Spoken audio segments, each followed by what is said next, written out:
بسم اللہ الرحمن الرحیم نحمد و نصلی علی رسولہ الکریم اما بعد فاعوذ باللہ من الشیطان الرجیم بسم اللہ الرحمن الرحیم من الذین ہادوا یحرفون الکلم عن مواضعہ ویقولون سمعنا وعصینا واسمع غیر مسمع وراعنا لیم بألسنتهم وطعنا فی الدین صدق اللہ العظیم وصدق رسولہ النبی الامین الکریم ونحن علی ذلک لمن الشاہدین والشاکرین والحمد للہ رب العالمین ان اللہ وملائکتہ یصلون علی النبی یا ایہا الذین آمنوا صلوا علیہ وسلموا تسلیما اللہم صل علی سیدنا و اصحاب سیدنا و مولانا محمد وبارک وسلم الصلاة والسلام علیک یا رسول اللہ وعلی آلک و اصحابک یا حبیب اللہ۔ سامعین کرام، آج انشاءاللہ ہم سورۃ النساء کی آیت نمبر 46 سے اپنی گفتگو کا آغاز کریں گے کہ جس میں اللہ رب العزت نے فرمایا من الذین ہادوا یحرفون الکلم عن مواضعہ، کہ کچھ یہودی لوگ اللہ تبارک و تعالی کے کلام کو اس کی اصل جگہ سے، اس کے اصل معنی اور مفہوم سے پھیر دیتے تھے، تبدیل کر دیا کرتے تھے۔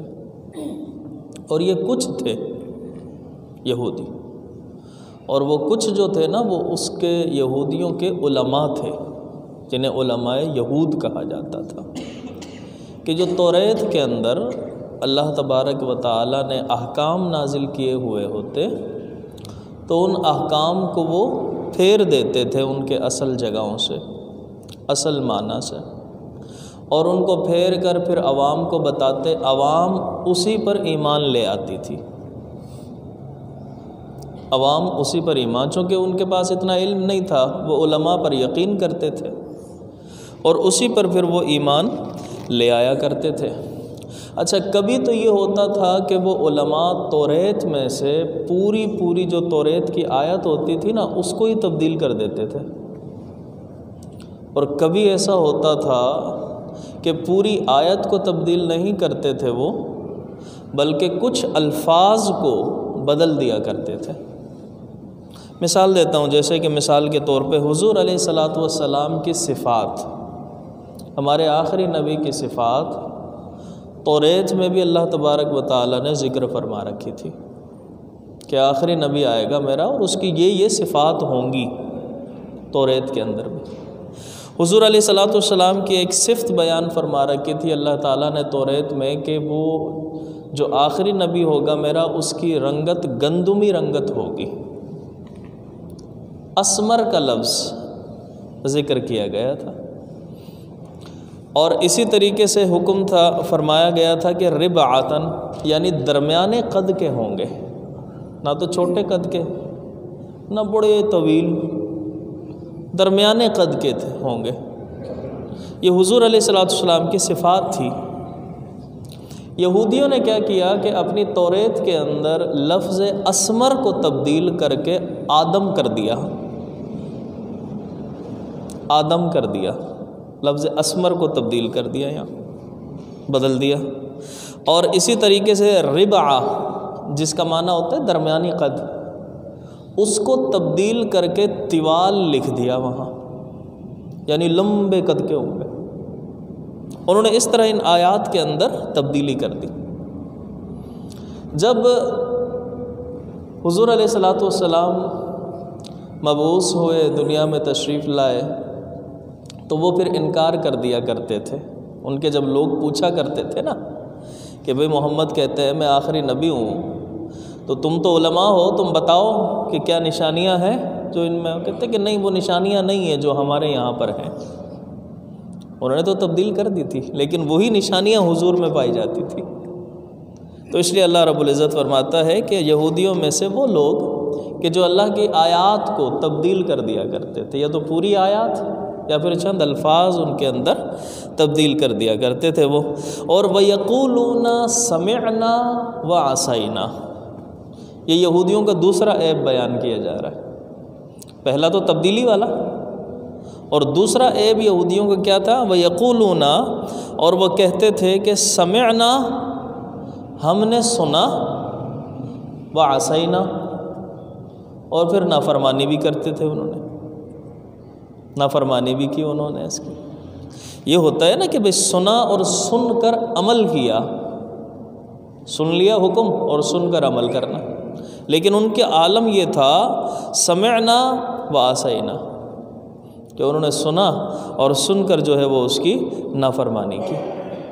اب ذرا اندازہ لگائیں کہ وہ یہودی جنہوں نے اپنے نبی کی کتاب کے ساتھ یہ سلوک کیا ہو، جو ان پر کتاب نازل کی گئی ہے ہدایت کے لیے، ان کے ساتھ یہ سلوک کیا ہو کہ آیات کو تبدیل کر دیا انہوں نے، الفاظ کو تبدیل کر دیا انہوں نے، تو پھر محمد کے ساتھ کیا معاملہ ہوگا ان کا؟ وہ کب سچے ہوں گے وہاں ان کے ساتھ؟ بلکہ وہ زبانوں سے جو ہے وہ یہی کہہ لیا کرتے تھے کہ ہم نے سنا، لیکن دل میں نافرمانی ہوتی تھی، ان کے دل میں نافرمانی رہتی تھی. ایمان تو یہی ہے نا کہ زبان اور دل، زبان اقرار کرے آپ کی، دل تصدیق کرے اس کی، وہاں مخالفت تھی دونوں کی. اس لیے اللہ رب العزت نے یہاں ان کا دوسرا عیب بیان فرمایا. اور آپ فرماتا ہے رب واسمع غیر مسمع، اور پھر ان کا حال یہ تھا ان کا بے ادبی کا، ان کا حال دیکھیے گا، ان کا حال یہ تھا، وہ یہ کہتے تھے کہ سنو تم اور نہ سنائے جاؤ. یہ حال تھا ان کا. وہ یہ کہتے تھے کہ ہماری بات سنیں، لیکن دل کے اندر ان کے بات یہ ہوا کرتی تھی، زبان پر تو یہ ہے کہ وہ سنیں، لیکن دل میں کہتے تھے کہ آپ سنیں نہ لوگ. تو یہ ڈبل پالیسی ہوا کرتی تھی نا، دوگلی پالیسی. تو یہاں پر سنیں اور نہ سنیں آپ، یہ معاذ اللہ ایک ان کے اس کے اندر جو ہے نا وہ برے کلمات شمار ہوتے تھے، برے کلمات ان کے شمار ہوا کرتے تھے. تو آگے فرمایا وراعنا لیم بالسنتہم وطعنا فی الدین، اور یہ بھی کہا کرتے تھے راعنا. راعنا کے اصل لفظ میں معنی ہوتے ہیں رعایت کرنا، راعنا رعایت کرنا. لیکن دیکھنا وہ کیا کہتے تھے، اللہ فرماتا ہے لیم بالسنتہم، وہ اس لفظ راعنا کو زبان موڑ کر کہتے تھے، زبان موڑ کر ادا کیا کرتے تھے. وہ اگر صرف لفظ راعنا کہا جائے نا، اس کے معنی ہوتے ہیں ہم آپ سے گزارش کر رہے ہیں، ہماری عرض ہے، سنیے، رعایت فرمائیے ہماری. جبکہ اللہ فرماتا ہے لیم بالسنتہم، وہ اس لفظ راعنا کو زبان موڑ کر ادا کرتے تھے. کیا؟ وہ یہ کہتے تھے راعینا. صرف یہ کرنے سے معنی تبدیل ہو گیا اس کا، معنی تبدیل ہو گیا اس کا. اور یہ معاذ اللہ ایک برے کلمات کے مشابہ بن گیا لفظ راعینا. اس لفظ راعینا کو موڑ کر یوں لفظ کہہ دیا کرتے تھے. اور یہ کیا کرتے تھے، کس وجہ سے؟ وطعنا فی الدین، یہ دین کا مذاق اڑایا کرتے تھے. دین کے اندر مذاق تھا، یہ دین کا مذاق یہ اڑا رہے ہوتے تھے.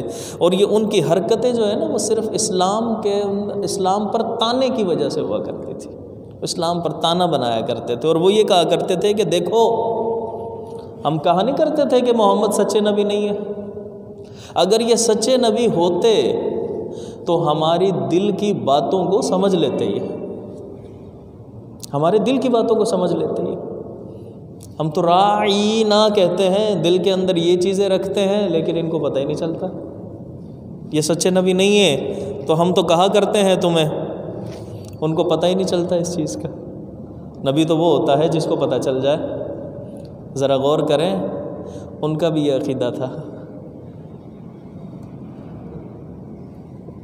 عقیدہ بہرحال تھا کہ نبی وہ ہوتا ہے جن کو یہ چیزیں پتہ چل جائے دل کی باتوں کو. تو یہ اللہ رب العزت ان کے یہ طریقے بیان فرما رہا ہے ان کو. وَطَعْنًا فِي الدِّينِ. اب آگے اللہ ان کو فرما رہا ہے کہ اگر وہ ایسا نہ کرتے اور کیا کرتے. اللہ فرماتا ہے وَلَوْ أَنَّهُمْ قَالُوا. اگر وہ اس کی جگہ یہ کہتے سمعنا ہم نے سنا، وَأَطَعْنَا وہاں تھا سمعنا عَصَيْنَا، عَصَيْنَا نہ کہتے وہ، بلکہ اس کی جگہ وہ یہ کہتے سمعنا ہم نے سنا، وَأَطَعْنَا اور ہم نے اطاعت کی، ہم نے اطاعت کی. پھر وہ یہاں پر اگر یہ کہتے نا کہ ہم نے دل و جان سے اس کو تسلیم بھی کیا جو آپ نے فرمایا، دل و جان سے ہم نے اس کو مانا بھی، اس کو قبول کی بھی کر لیا. وَاسْمَعْ وَانظُرْنَا، رائنا نہیں موڑ کر اس کو، بلکہ وہ کہتے وَاسْمَعْ، حضور آپ ہماری بات سنیے، اور وَانظُرْنَا اور ہم پر نظر کرم فرمائیے. یہ ادب والے لفظ اگر وہ استعمال کرتے، اللہ خود فرما رہا ہے کہ اگر حضور کی بارگاہ میں وہ بے ادبی والے لفظوں کو چھوڑ کر یہ ادب والے لفظ استعمال کرتے تو کیا ہوتا؟ لَكَانَ خَيْرًا لَهُمْ وَأَقْوَمْ، یہ ان کے لیے بہت بہتر ہوتا،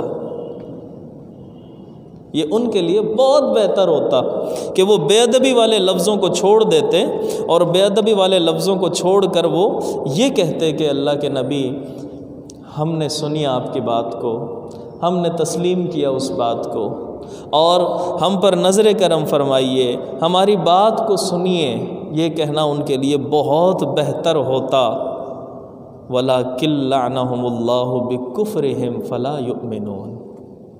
لیکن اللہ فرماتا ہے وَلَٰكِن لَّعْنَهُمُ اللَّهُ بِكُفْرِهِمْ، لیکن اللہ نے بوجہ ان کے کفر کے، بوجہ ان کے انکار کے، اللہ رب العزت نے کیا کر دیا؟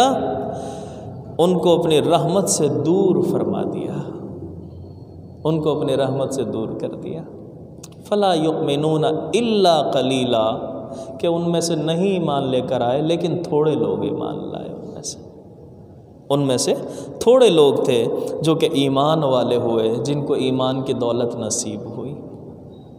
آگے اللہ فرماتا ہے کہ یا ایھا الذین اوتوا الکتاب آمنوا بما نزلنا مصدقا لما معکم. اللہ فرماتا ہے کہ اے لوگو، اوتوا الکتاب، جن کو کتاب عطا کی گئی، بما نزلنا مصدقا لما معکم، اور کون سی کتاب؟ کہ تمہارے ساتھ والی کتاب، ایمان لے کر آؤ اس پر کہ جس کی وہ تصدیق کرنے والی ہے، یعنی قرآن کے اوپر ایمان لے آؤ. ایک مرتبہ کیا ہوا کہ رسول اللہ صلی اللہ علیہ وآلہ وسلم نے جو یہود کے بڑے بڑے علماء تھے اس وقت کے، ان کو بلوایا. حضور علیہ الصلوۃ والسلام نے ان کو بلوایا، یہود کے علماء کو، اور بلوا کر فرمایا کہ اللہ سے ڈرو اور اسلام لے آؤ. تم جانتے ہو کہ میں بھی سچا نبی ہوں، اور تم یہ بھی جانتے ہو کہ جو میں لے کر آیا ہوں وہ بھی برحق ہے، تم یہ بھی جانتے ہو. تو فرمایا کہ اللہ سے ڈرو، اسلام قبول کر لو. اگر اسلام قبول نہ کیا تم نے، اسلام کو تسلیم نہ کیا تم نے، تو رب کو کیا جواب دو گے؟ رب کو کل قیامت میں کیا جواب دو گے؟ تو ان علماء یہود میں سے عبداللہ ابن سوریہ یا پھر اور قاب ابن اشرف، یا سارے کے سارے جتنے بھی علماء یہود تھے وہ سارے کے سارے بولے. انہوں نے جواب دیا، انہوں نے کہا کہ محمد، ہم آپ کو سچا نبی نہیں جانتے، ہم آپ کو سچا نبی نہیں مانتے، نہیں جانتے، اگر جانتے تو ایمان لے آتے.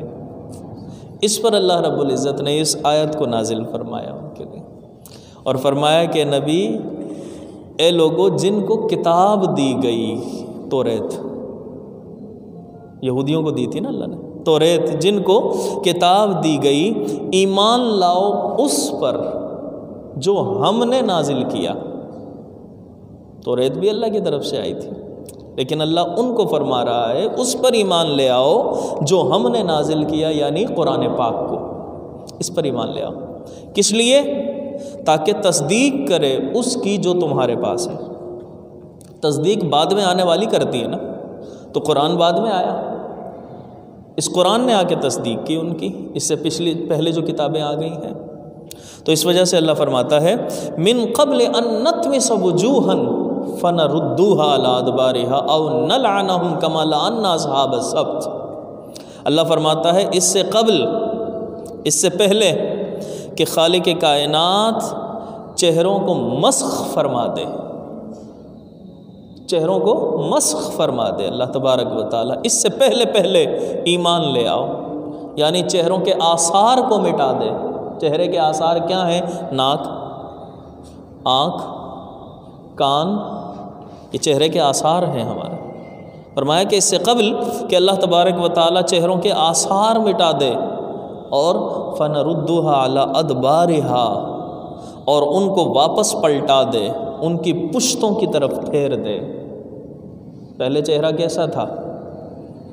مفسرین یہاں اس کی وضاحت کرتے ہیں اور فرماتے ہیں جس طریقے سے ہمارا یہ بیک سائڈ ہے نا، سر کا پچھلا حصہ بالکل کلیئر ہے، ایک چپٹا سا ہے نا یہ حصہ، جس طریقے سے یہ ہے نا، اس طریقے سے پھیر دے، واپس لوٹا دے۔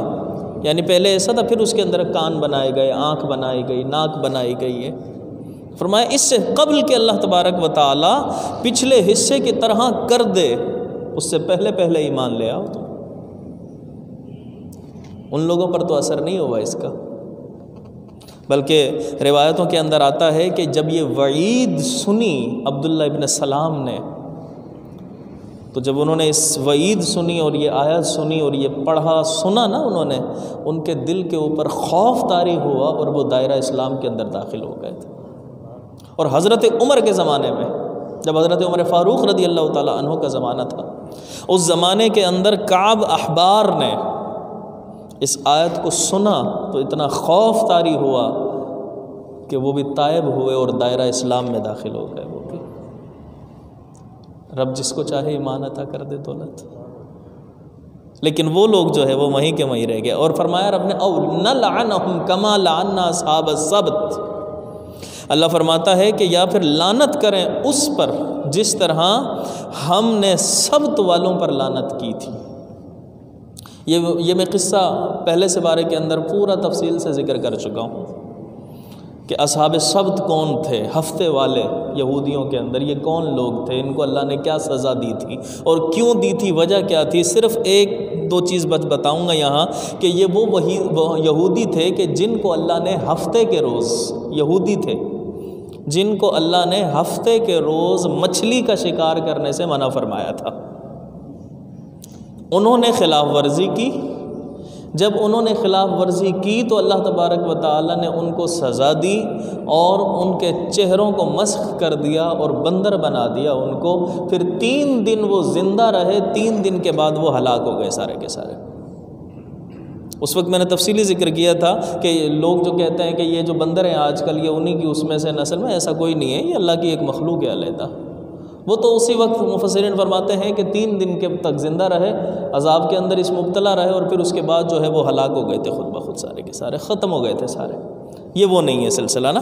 تو اللہ ان کو فرماتا ہے کہ ایمان لے آؤ اس سے قبل، یا تو چہروں کو مسخ کر دیا جائے یا پھر لعنت کرے اس طرح جس طرح یہودیوں پر اللہ تبارک و تعالیٰ نے یا اصحاب سبت پر لعنت فرمائی تھی۔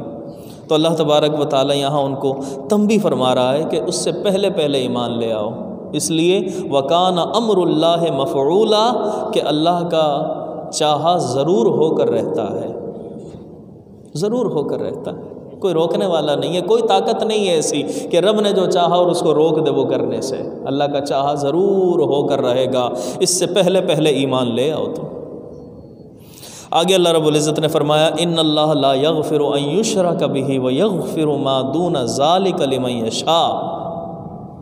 24ویں سپارے کے اندر جب یہ آیت نازل ہوئی قل یا عبادی الذین اسرفوا علی انفسہم لا تقنطوا من رحمت اللہ، جب یہ 24ویں سپارے کے اندر آیت نازل ہوئی نا، تو اللہ تبارک و تعالیٰ کے نبی نے اس آیت کو سنا، آپ کو یہ آیت ملی، اور پھر آپ ممبر پر تشریف فرما ہوئے، اور ممبر پر تشریف فرما ہو کر لوگوں کو اس آیت سے آگاہ فرمایا، لوگوں کو اس آیت سے آگاہ فرمایا۔ تو جب اعلان فرمایا نا آپ نے مغفرت کا کہ اللہ کی رحمت سے مایوس نہ ہونا، اللہ کی رحمت سے مایوس نہ ہونا، تو ان میں سے ایک شخص کھڑا ہوا اور کھڑے ہو کر سوال کرنے لگا کہ اللہ کے رسول، کیا شرک بھی قابل بخشش ہے؟ کیا شرک بھی قابل بخشش ہے؟ اور جو مشرک ہے کیا وہ بھی بخشا جائے گا؟ رسول اللہ صلی اللہ علیہ وسلم سے سوال ہوا۔ حضور علیہ الصلوۃ والسلام نے اس موقع پر خاموشی اختیار فرمائی، خاموشی اختیار فرمائی۔ جب حضور خاموش رہے، کچھ دیر کے بعد اللہ تبارک و تعالی نے اس آیت کو نازل فرمایا اور اس کی وضاحت فرمائی کہ ان اللہ لا یغفر ان یشرک بہ، کہ بے شک اللہ تبارک و تعالی انہیں نہیں بخشتا جو شرک کرتے ہیں اس کے ساتھ، جو شرک کرتے ہیں اس کے ساتھ، شریک ٹھہراتے ہیں جو اس کے ساتھ، اللہ تبارک و تعالی انہیں نہیں بخشے گا، انہیں نہیں بخشا جائے گا۔ لیکن وَيَغْفِرُ مَا دُونَ ذَلِكَ لِمَن يَشَاءُ، اور اللہ فرماتا ہے کہ ہاں، اور اس کے علاوہ جسے چاہتا ہے خالق کائنات بخشش عطا فرما دیا کرتا ہے، جسے چاہتا ہے رب بخش دیتا ہے۔ چھوٹے گناہوں کسی کے وہ رکھ کے رب کی بارگاہ میں آئے، روئے گڑ گڑائے، رب کائنات اسے بھی معاف کر دے گا۔ اگر کسی کے بڑے گناہ بھی ہیں شرک کے علاوہ، فرمایا اگر وہ رو کر گڑ گڑا کر دعا کرے گا خالق کائنات اس کو بھی معاف کر دے گا، جس سے چاہے گا، لمن یشاء، جس کے لیے چاہے اللہ تبارک و تعالی اسے معاف فرما دیتا ہے۔ اور فرمایا وَمَن یُشْرِک بِاللَّهِ فَقَدِ افْتَرَىٰ اِثْمًا عَظِیمًا، اور یاد رکھ لینا اس لیے کہ جو شرک کرتا ہے اللہ کے ساتھ، جو اللہ کے ساتھ شریک ٹھہراتا ہے کسی ذات کو، اس کی ذات میں، اس کی صفات میں، اس کی ذات اور صفات کے تقاضوں میں، جب اللہ کسی کے ساتھ کسی کو کوئی شریک ٹھہراتا ہے نا، تو اللہ فرماتا ہے فَقَدِ افْتَرَىٰ اِثْمًا عَظِیمًا، کہ وہ بہت بڑا گناہ کرتے ہیں، وہ بہت بڑا گناہ کرتے ہیں۔ ایک جگہ اللہ نے قرآن میں فرمایا اِنَّ الشِّرْكَ لَظُلْمٌ عَظِیمٌ، کہ بے شک شرک سب سے بڑا گناہ ہے، شرک سب سے بڑا گناہ ہے۔ اور یہاں یہودیوں کو تنبیہ ہے کہ یہودیوں، تمہارا محبوب کائنات محمد مصطفیٰ کی بارگاہ میں گستاخی اور بے ادبی کرنا، پیچھے میں نے ذکر کیا گستاخی اور بے ادبی وہ کس طرح کیا کرتے تھے، یہ بھی ایک ناقابل معافی گناہ ہے، اس لیے کہ یہ بھی کفر و شرک میں داخل ہے، اور اللہ کفر کو نہیں بخشتا۔ اور جو بغیر ایمان لائے دنیا سے چلا گیا، جو بغیر ایمان لائے دنیا سے چلا گیا، تو وہ ہمیشہ ہمیشہ کے لیے دوزخ میں رہنے والا ہے، ہمیشہ ہمیشہ اس کا ٹھکانہ دوزخ میں ہے۔ مومن چلا جائے گا ضرور دوزخ کے اندر، لیکن وہ جائے گا جا کر گناہوں کی پلیدی سے پاک ہو کر، اس کو آخر کار جنت میں رب کائنات رکھ دے گا، آخر میں اس کا ہے ٹھکانہ جنت۔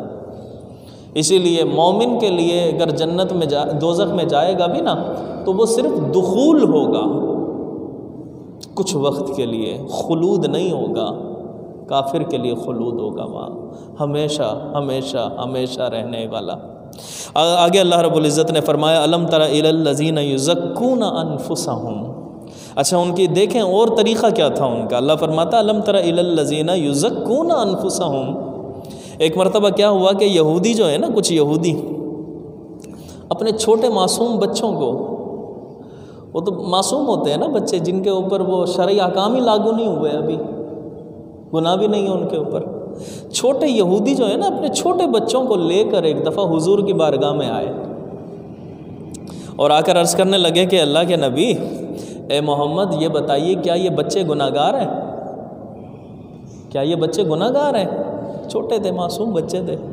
رسول اللہ صلی اللہ علیہ وسلم نے فرمایا کہ نہیں، یہ تو گناہگار نہیں ہے۔ تو کہنے لگے کہ محمد قسم ہے اس کی جس کی قسم کھائی جاتی ہے، طریقہ دیکھنا، قسم ہے اس کی جس کی قسم کھائی جاتی ہے۔ کہنے لگے کہ ہم بھی تو انہی بچوں کی طرح ہیں، ہم بھی تو انہی بچوں کی طرح ہیں، اس لیے کہ ہمارے جو دن کے گناہ ہوتے ہیں نا، ہم جو دن میں گناہ کرتے ہیں وہ اللہ تعالیٰ جو ہے رات ہونے سے پہلے پہلے معاف کر دیتا ہے، اور جو رات کے گناہ ہوتے ہیں وہ صبح ہونے سے پہلے معاف ہو جاتے ہیں۔ تو ہم بھی ہو گئے نا پاک ان کی طرح، ہم بھی ہو گئے نا معصوم ان کی طرح۔ اللہ فرماتا ہے الم تر الی الذین یزکون انفسہم، کہ اے نبی کیا تم نے نہیں دیکھا ان لوگوں کو جو خود کی بڑی ستھرائی بیان کرتے ہیں، بڑی پاکیزگی بیان کرتے ہیں کہ ہم بڑے پاکیزہ ہیں، ہم بڑے صاف ستھرے ہیں ہم۔ اللہ تبارک و تعالیٰ فرماتا ہے کہ نبی کیا تم نے نہیں دیکھا ان کو؟ بلکہ اللہ نے فرمایا کہ بل اللہ یزکی من یشاء، بلکہ اللہ جسے چاہتا ہے اسے پاک کرتا ہے۔ حقیقت میں رب جسے چاہتا ہے اس کو حقیقت میں اللہ تبارک و تعالیٰ پاکیزہ فرماتا ہے۔ ولا یظلمون فتیلا، اللہ فرماتا ہے اور کسی کے اوپر دھاگے برابر بھی ظلم نہیں کیا جائے گا، دھاگے کے برابر کسی پر ظلم نہیں کیا جائے گا۔ آخری اس رکوع کی آخری آیت کے اندر اللہ فرماتا ہے انظر کیف یفترون علی اللہ الکذب، اللہ تبارک و تعالیٰ نے فرمایا کہ دیکھو یہ اللہ پر کیسا جھوٹ باندھ رہے ہیں، اللہ پر دیکھو کیسا جھوٹ باندھ رہے ہیں یہ۔ وَكَفَى بِهِ إِثْمًا مُبِينًا، اور یہی کھلا گناہ ان کے لیے کافی ہے، ان کے لیے کافی ہے، یہ ان کا کھلا گناہ جو ہے وہ ان کے لیے کافی ہے۔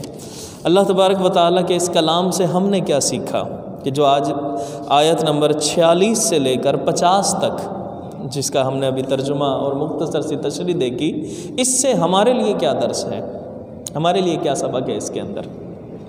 سب سے پہلی چیز تو یہ کہ دیکھیں مومن کی پہچان، مومن کی جو پہچان ہے نا، اس کی پہچان جو ہے یہ ہے کہ اس کا دل اور اس کی زبان ایک ہی چیز کی گواہی دیں،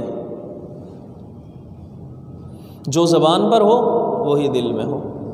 ہم کہہ رہے ہیں آمنت باللہ، زبان سے کہا، دل ہمارا تصدیق کر رہا ہو، ہاں باقی سب طاقتوں کو چھوڑ دیں گے، صرف اللہ کی ذات ہے ایک، وملائکتہ وکتبہ ورسلہ والیوم الآخر۔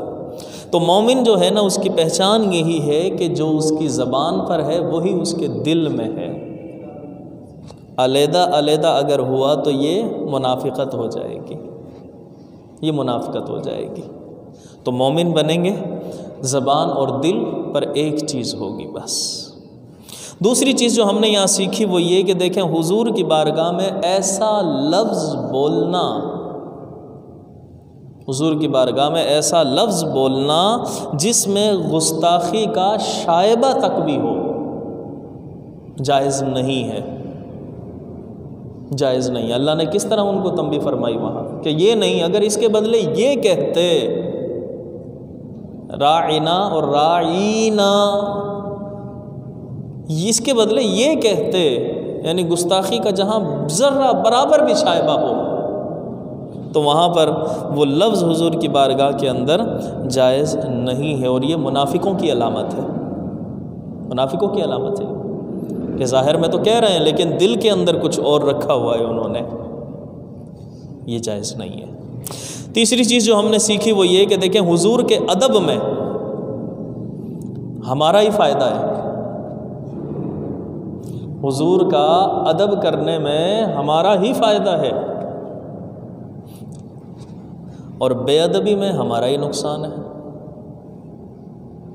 ادب کریں گے تو ہمارا فائدہ، بے ادبی کریں گے تو ہمارا اپنا ہی نقصان ہے نا بھائی۔ حضور کی ذات کو کیا نقصان پہنچے گا؟ ایک چھوٹی سی مثال دیتا ہوں، سورج ہے نا، سورج اس کی روشنی ہے نا، نور ہے۔ سورج کی کوئی تعریف کرے یا کوئی اس کی برائی کرے، سورج کو کوئی نقصان ہوگا؟ کوئی کہے کہ بھئی سورج کی جو روشنی ہے نا، یہ دھوپ جو ہے یہ مجھے بڑی اچھی لگتی ہے، سورج نکل جاتا ہے مجھے دھوپ ملتی ہے، بڑا سکون سے مل جاتا ہے سردی میں۔ اگر کوئی یہ کہے کہ بھئی سورج نکل جاتا ہے، دھوپ ہی دھوپ ہوتی ہے، ہر طرف جو ہے نا بس پریشانی سی ہو جاتی ہے، سکون نہیں ملتا کہیں، ایک نے تعریف کی ایک نے برائی کی، سورج کا کیا گیا اس سے؟ سورج کا کچھ نہیں جائے گا اس سے۔ تو اس لیے حضور کی بے ادبی میں ہمارا ہی نقصان ہے اور حضور کے ادب کرنے میں ہمارا ہی فائدہ ہے۔ تو ہمیں حضور کا ادب کرنا ہو، جب پتہ چل گیا تو پھر بے ادبی سے بچے نا، ہمارا اس کے اندر نقصان ہے۔ چوتھی چیز جو ہم نے یہاں سے سیکھی وہ یہ کہ دیکھیں گزشتہ قوموں کے عذاب کے بارے میں ان کو اب قوم کو بتانا کہ گزشتہ قوموں پر یہ عذاب آئے، اللہ نے ان کو اس لیے ہلاک کر دیا، گزشتہ قوموں کے عذاب کے واقعات سنانا اور ان کے اوپر رحمت کے واقعات سنانا کہ انہوں نے یہ نافرمانی کی، اللہ نے ایسا عذاب نازل کیا فلاں قوم پر فلاں قوم پر فلاں قوم پر، اور انہوں نے چلو یہ فرما برداری کی، اللہ نے ان کے اوپر من و سلوہ بھی نازل کیا۔ اللہ نے ان کے لیے رات کے اندھیرے کے اندر جو ہے نا ایک مینارہ آ جایا کرتا تھا، روشنی روشنی کر دیا کرتا تھا، اللہ نے یہ بھی رحمت کی ان کے اوپر۔ تو پچھلی قوموں کے عذاب اور رحمت کے واقعات سنا کر مسلمانوں کے دلوں کے اندر خوف اور امید پیدا کرنا، یہ اللہ کی سنت ہے، یہ اللہ کی سنت ہے۔ اللہ نے قرآن میں بیان فرمائی ہے نا ان کے لیے کہ ان پر ایسے ایسے عذاب ہوئے اور عذاب دے کر ہلاک کر دیا۔ اللہ نے قرآن میں بتایا کہ ایسی ایسی رحمتیں بھی کی ان کے اوپر۔ تو آج کی قوم کو، امت محمدیہ کو یہ چیزیں سنا کر ان کے دل میں اس کی رحمت کی امید پیدا کرنا اور اس کے عذاب کا ڈر پیدا کرنا، یہ اللہ کی سنت پر عمل ہے، اللہ کی سنت پر عمل ہے۔ ایک آخری چیز جو اس سے ہم نے سیکھی اس پورے درس سے، اور یہ کوشش کیجئے گا اس کو اچھی طریقے سے سمجھ کر عمل کرنے کی کوشش کریں ہم اس کے اوپر۔ آخری چیز میں سے میں صرف بتاؤں گا جو ابھی میں نے واقعہ بتایا نا کہ اپنے آپ کو بڑا پاکیزہ اور ستھرا سمجھتے تھے، وہ اللہ فرماتا ہے بلکہ پاکیزہ اور ستھرا تو وہ ہے حقیقت میں جس کو اللہ پاک کر دے، اللہ صاف کر دے جس کو۔ دیکھیں کسی کے متعلق لوگوں کے منہ سے خود بخود تعریف نکل جانا، لوگوں کے منہ سے کسی کے لیے خود بخود تعریف نکل جانا، اچھی باتیں نکلنا، یہ اللہ کی خاص رحمت کی نشانی ہے، یہ اللہ کی خاص رحمت کی نشانی ہے۔ ہم خود نہ کہیں اپنے آپ کو علامہ فہامہ اور فلاں اور فلاں، نہیں۔ لوگ اگر کوئی کہہ رہا ہے، لوگ اگر آپ کے بارے میں اچھی تعریف کر رہے ہیں، القابات آپ کو اچھے دے رہے ہیں، تو یہ اللہ کی خاص رحمت کی نشانی ہے۔ تو اس وجہ سے خود جو ہے نا وہ بچیں گے۔ اللہ جسے چاہے پاک کر دے، جسے چاہے صاف کر دے، بل اللہ یزکی من یشاء۔ اس کی جیتی جاگتی تصویر اور جیتی جاگتی تفسیر میں تھوڑی سی عرض کر دوں، وہ یہ کہ دیکھ لیں حضور غوث پاک، خواجہ اجمیری، اور اسی طرح دادا گنج بخش اور دوسرے بزرگان دین، صدیاں گزر گئی دنیا سے گئے ہوئے، صدیاں گزر گئی کہ وہ دنیا میں اب نہیں ہے، دنیا سے گئے ہوئے، مگر آج بھی دنیا ان کو کسی کو غوث کے نام سے یاد کر رہی ہے، کسی کو قطب کے نام سے یاد کر رہی ہے، کسی کو کس لقب سے یاد کر رہی ہے۔ تو یہ انہوں نے نہیں لکھا تھا اپنے لیے، یہ انہوں نے نہیں کہا تھا اپنے لیے کہ ہمیں یہ کہو، ہمیں ابدال کہو، ہمیں قطب کہو، ہمیں غوث کہو، ہمیں دستگیر کہو، انہوں نے نہیں کہا تھا، بلکہ بل اللہ یزکی من یشاء، رب جسے چاہتا ہے پاک اور ستھرا کر دیتا ہے۔ اس کی زندہ تصویر دیکھنی ہے تو یہ دیکھ لو آج کے زمانے کے اندر، یہ زندہ تصویر ہے اس کی۔ کتنا عرصہ گزر گیا لیکن آج بھی لوگ تعریف کر رہے ہیں ان کی، اس زمانے میں کیا تھا؟ یہ کیمرہ تھا؟ کون سی چیز تھی ایسی جس سے وہ مشہور ہو گئے؟ کون سی چیز تھی ایسی؟ آج تو چلو یوٹیوب چینل بنا دیا، مجھ جیسے ایک چھوٹے سے مولوی نے، مجھ جیسے ایک چھوٹے سے بندے نے اپنا یوٹیوب چینل بنا لیا بھائی، فیس بک پر پیج بنا لیا اپنے، جناب فلاں جگہ انسٹاگرام، فلاں جگہ فلاں جگہ فلاں جگہ، مشہور ہو گئے۔ لیکن مجھے بتاؤ کیا حضور غوث اعظم کے زمانے میں تھا یہ؟ حضور غوث اعظم کے زمانے میں میڈیا تھا؟ حضور غوث اعظم کے زمانے میں ریڈیو تھی؟ نہیں۔ بل اللہ یزکی من یشاء، رب جسے چاہتا ہے صاف کر دیتا ہے، جسے چاہتا ہے پاک کر دیتا ہے رب۔ آج ہمارے منہ سے ان کی تعریفیں نکل رہی ہیں تو یہ رب کائنات کی خاص رحمت اور عنایتیں ہیں۔ تو اپنی تعریف کے متلاشی نہ رہیں ہم ہر جگہ، اپنی تعریف کے متلاشی نہ رہیں، ہم کسی سے نہ کہلوائیں ہمیں یہ لقب دو، ہمارا یہ مقام ہے، اگر کسی نے نہیں دیے تو وہ بیچارہ ویسے ناراض ہو کے چلا جاتا ہے۔ بڑی ہے معاشرے کے اندر ہمارے یہاں نا یہ چیزیں، چھوٹی چھوٹی سی چیزیں، خاندانی بڑے ہیں معاملات ہمارے یہاں پر یہ چیزیں۔ تو ہمیں ان چیزوں سے نکل جانا چاہیے باہر، اب نا ہمیں نکل جانا چاہیے اور رب سے بس دعا کریں کہ خالق کائنات اندر باہر ایک کر دے، ہمارا ظاہر باطن ہمارا ایک کر دے۔ اللہ سے دعا ہے ہمیں عمل کے توفیق